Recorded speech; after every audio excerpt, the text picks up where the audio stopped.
Washington post report ചെയ്തതനുസരിച്ച് പുതിയ social media പരിശോധനാ നിയമങ്ങൾ കാരണം നിരവധി ഇന്ത്യൻ വിദ്യാർത്ഥികളുടെ US വിദ്യാർത്ഥി വിസ അപേക്ഷകൾ നിരസിക്കപ്പെട്ടു.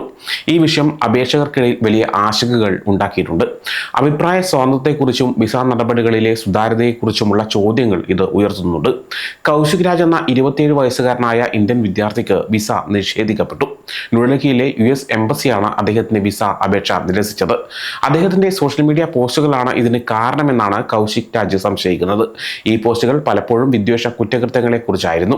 ഇന്ത്യയിലെ മുസ്ലിം ന്യൂനപക്ഷങ്ങളോടുള്ള സമീപനത്തെ വിമർശിക്കുന്നവയായിരുന്നു ആ പോസ്റ്റുകൾ. സ്കോളർഷിപ്പ് കയ്യിലുണ്ട്, പക്ഷേ വിസ നിഷേധിച്ചു എന്നായിരുന്നു കൗശിക്കിന്റെ അവസ്ഥ. കൊളംബിയ യൂണിവേഴ്സിറ്റിയിൽ ജേർണലിസത്തിൽ ബിരുദാനന്തര ബിരുദം നേടാൻ അദ്ദേഹത്തിന് $1,00,000 സ്കോളർഷിപ്പ് ലഭിച്ചിരുന്നു. അപേക്ഷാ നടപടികളുടെ എല്ലാ ഘട്ടങ്ങളും താൻ വിജയകരമായി പൂർത്തിയാക്കിയെന്ന് കൗശിക് പറയുന്നു.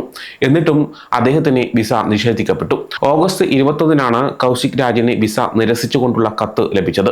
ആ കത്തിൽ സോഷ്യൽ മീഡിയ പ്രവർത്തനത്തെക്കുറിച്ച് വ്യക്തമായി പറഞ്ഞിരുന്നില്ല. എന്നാൽ പഠനശേഷം ഇന്ത്യയിലേക്ക് മടങ്ങാൻ പ്രേരിപ്പിക്കുന്ന മതിയായ ബന്ധങ്ങൾ അദ്ദേഹം തെളിയിച്ചിട്ടില്ല എന്ന് അതിൽ രേഖപ്പെടുത്തിയിട്ടുണ്ട്. രാജിനെയും മറ്റ് ചില ഇന്ത്യൻ വിദ്യാർത്ഥികളെയും അഭിമുഖം ചെയ്ത WST ആണ് ഈ വിവരങ്ങൾ പുറത്തുവിട്ടത്. US വിസ ലഭിക്കാൻ ബുദ്ധിമുട്ടുന്ന നിരവധി ഇന്ത്യൻ വിദ്യാർത്ഥികളുണ്ട്. സോഷ്യൽ മീഡിയയിൽ താൻ അത്ര സജീവമായിരുന്നില്ലെന്ന് രാജു പറയുന്നു. 4 വർഷം ഒരു പത്രപ്രവർത്തകനായി അദ്ദേഹം ജോലി ചെയ്തിട്ടുണ്ട്. തന്റെ ജോലിയുമായി ബന്ധപ്പെട്ട ലിങ്കുകൾ പലപ്പോഴും അദ്ദേഹം സോഷ്യൽ മീഡിയയിൽ പങ്കുവച്ചിരുന്നുവെന്നും അദ്ദേഹം അറിയുന്നു. അവർ എൻ്റെ സോഷ്യൽ മീഡിയ പരിശോധിച്ചത് കൊണ്ടാണ് ഇത് സംഭവിച്ചതെന്ന് വ്യക്തമാണ് എന്നാണ് അദ്ദേഹം പ്രതികരിച്ചത്. ഇനി UK അപേക്ഷിക്കുമെന്നും രാജ് പറയുന്നുണ്ട്. വാഷിംഗ്ടൺ പോസ്റ്റ് അഭിമുഖം ചെയ്ത മറ്റ് 3 ഇന്ത്യൻ വിദ്യാർത്ഥികൾക്കും സമാനമായ അനുഭവങ്ങളാണ് ഉണ്ടായിരുന്നത്. വിസ അപേക്ഷയുടെ മറ്റ് എല്ലാ ഘട്ടങ്ങളും അവർ വിജയകരമായി പൂർത്തിയാക്കിയിരുന്നു. എന്നാൽ സോഷ്യൽ മീഡിയ പരിശോധനയ്ക്ക് ശേഷം അവർക്കും വിസ നിഷേധിക്കപ്പെട്ടു. ഈ വിദ്യാർത്ഥികൾ അവരുടെ ജീവിതകാലം മുഴുവൻ ഇന്ത്യയിൽ താമസിച്ചവരാണ്. എന്നിട്ടും മതിയായ ബന്ധങ്ങൾ തെളിയിക്കുന്നതിൽ അവർ പരാജയപ്പെട്ടു എന്നാണ് അവരോട് പറഞ്ഞത് എന്ന് റിപ്പോർട്ടിൽ പറയുന്നു. ഇൻസ്റ്റിറ്റ്യൂട്ട് ഓഫ് ഇന്റർനാഷണൽ എഡ്യൂക്കേഷന്റെ കണക്കനുസരിച്ച് 2023-24 വർഷത്തിൽ US അന്താരാഷ്ട്ര വിദ്യാർത്ഥികളിൽ ഏകദേശം 30% ഇന്ത്യയിൽ നിന്നുള്ളവരായിരുന്നു. മുൻപ് വളരെ എളുപ്പമായിരുന്നു ഈ നടപടി. ഇപ്പോൾ വലിയ കടമ്പയായി മാറിയിരിക്കുന്നു. ആഴ്ചകളോ മാസങ്ങളോ നീണ്ടു നിൽക്കുന്ന അഡ്മിനിസ്ട്രേറ്റീവ് പ്രോസസ്സിംഗ് ഇപ്പോൾ സാധാരണമാണ്. വിസയ്ക്ക് അപേക്ഷിക്കുന്ന വിദ്യാർത്ഥികൾ അവരുടെ ഓൺലൈൻ ഹാൻഡിലുകൾ പങ്കുവയ്ക്കാൻ നിർബന്ധിതരാണ്. എന്നാൽ എന്താണ് വിസ നിഷേധിക്കാൻ കാരണമാകുന്നതെന്ന് അവർക്ക് അറിയുന്നില്ല. രാജ്യത്തെ സംബന്ധിച്ചിടത്തോളം US അഭിപ്രായ സ്വാതന്ത്ര്യത്തിന്മേലുള്ള ഈ നിയന്ത്രണം സ്വന്തം രാജ്യത്ത് താൻ അനുഭവിച്ചൊരു സമ്മാനമാണ്. സ്വന്തം രാജ്യങ്ങളിൽ നടക്കുന്ന കാര്യങ്ങളിൽ അസ്വസ്ഥരാകുന്നത് കൊണ്ടാണ് ആളുകൾ US പോകുന്നതെന്നും അദ്ദേഹം പറയുന്നു.